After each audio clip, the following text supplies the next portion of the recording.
Sallallahu ala Muhammad sallallahu alaihi wasallam sallallahu ala Muhammad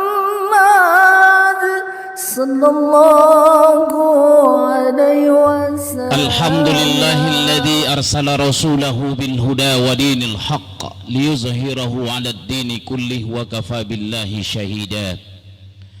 Ashhadu an la ilaha illallah wahdahu la syarika lah wa ashhadu anna sayyidana Muhammadan 'abduhu wa rasuluhu la nabiyya ba'dah.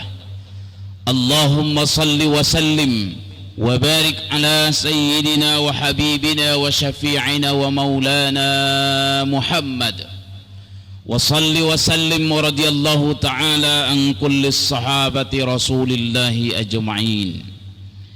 Amma ba'du, faya ayyuhal hadirunil kiram, usikum wa nafsi bittaqwallah, ittaqullaha haqqa tuqatih wa la tamutunna illa wa antum muslimun.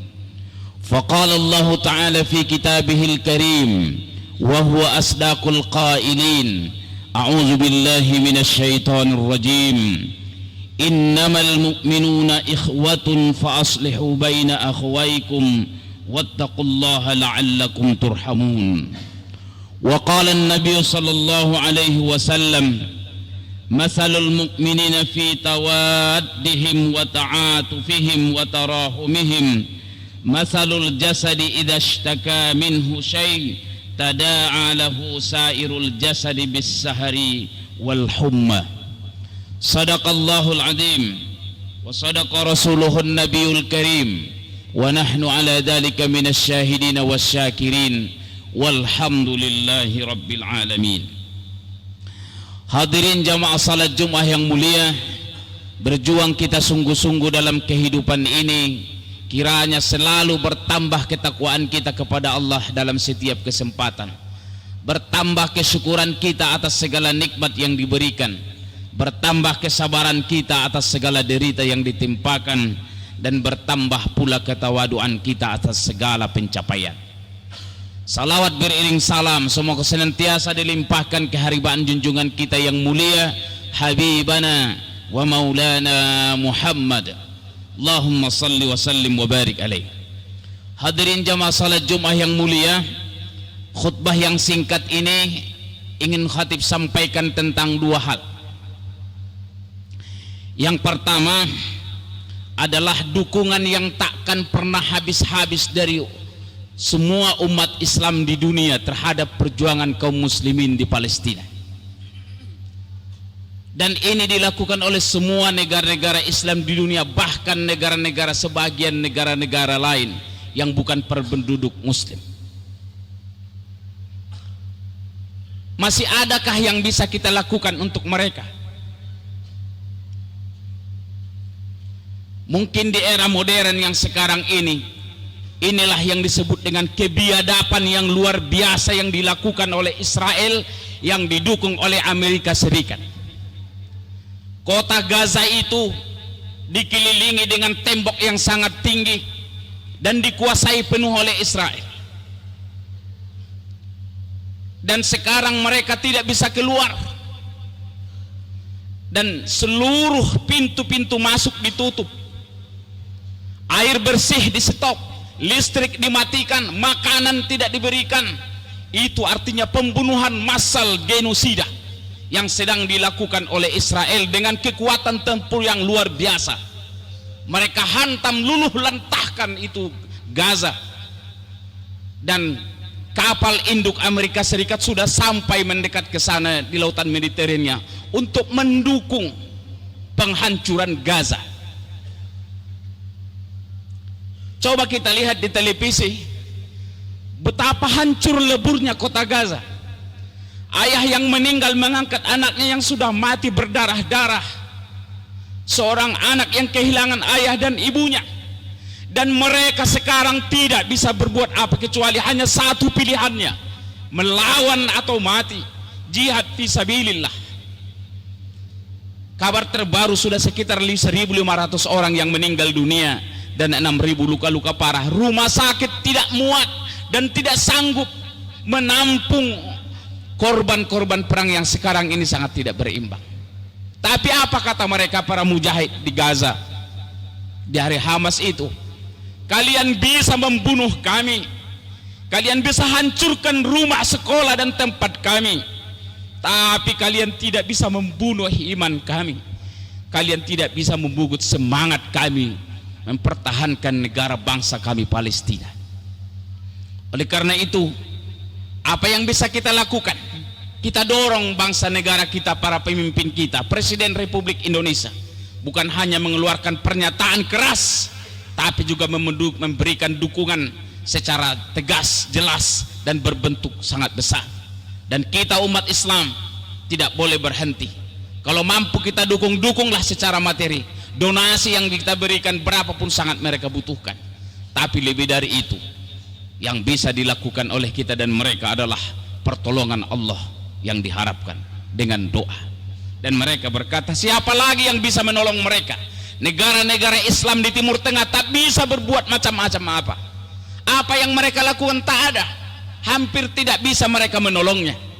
Lantas kepada siapa sekarang para mujahid di Palestina dan orang-orang Palestina minta tolong? Kata mereka, tinggal satu tempat mohon pertolongan, yaitu kepada Allah Subhanahu wa Ta'ala. Dan kita umat Islam di seluruh dunia belakangan ini dan hari ini memberikan dukungan moral, dukungan doa yang tak habis-habisnya. Mudah-mudahan Allah turunkan hukuman, Allah laknat Yahudi Israel yang telah membantai saudara-saudara kita di Palestina. Yang kedua yang ingin khatib sampaikan, karena ini masih berhubungan dengan Rabiul Awal Nabi Muhammad SAW dilahirkan, yaitu keteladanan beliau yang harus kita teladani dan kita contoh dalam kehidupan kita. Ada 5 akhlak beliau yang sebelum menjadi nabi sudah menjadi bahagian dari kehidupannya, sudah menjadi akhlak yang beliau lakukan sebelum beliau diutus menjadi nabi dan rasul. Dan ini dinyatakan oleh istrinya Siti Khadijah radhiyallahu anha ketika Nabi Muhammad SAW turun dari Gua Hira. Setelah menerima wahyu yang pertama, Rasul berlari-lari sampai ke rumahnya di Mekah. Dan yang dia takutkan atas dekapan malaikat Jibril ketika itu. Dan selain itu ia takut apa? Yaitu Allah murka kepadanya. Jangan-jangan Allah murka kepadaku sehingga Allah marah dengan menurunkan ini. Ada apa ini selimuti aku ya Khadijah? Dan disinilah peran seorang istri menenangkan suaminya yang sedang galau dan ketakutan, dan dibuktikan dan dikatakannya bahwa Allah tidak akan pernah menghinakannya. Dan Aisyah berkata dengan bersumpah, kalla wallahi, tidak sama sekali, la yukhzikallahu abadan, Allah tidak akan pernah menghinakanmu selamanya.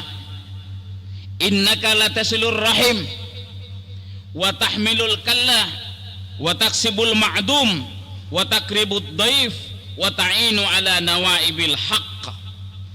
Allah tidak akan pernah menghinakanmu selamanya karena kau melakukan 5 hal yang selama ini sudah kau lakukan.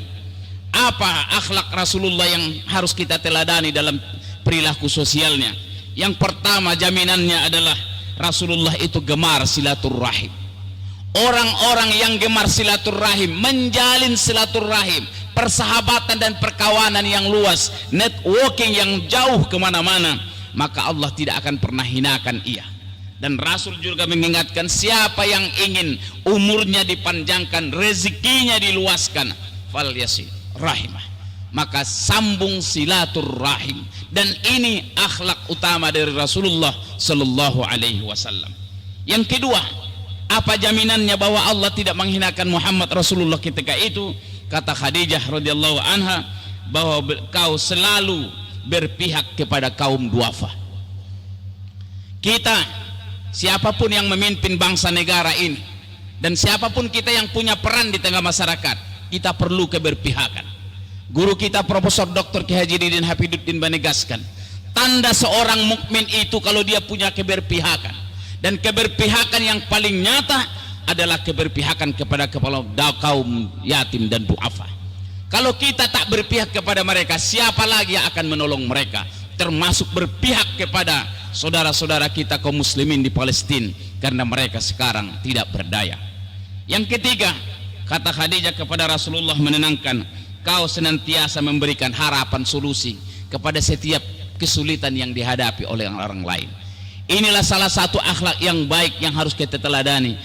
Akan datang saudara kita, kaum kerabat, teman-teman kita memohon bantuan dalam kesulitannya, jangan putus harapannya di kita, karena boleh jadi kitalah ujung terakhir yang diharapkan memberikan jalan keluar.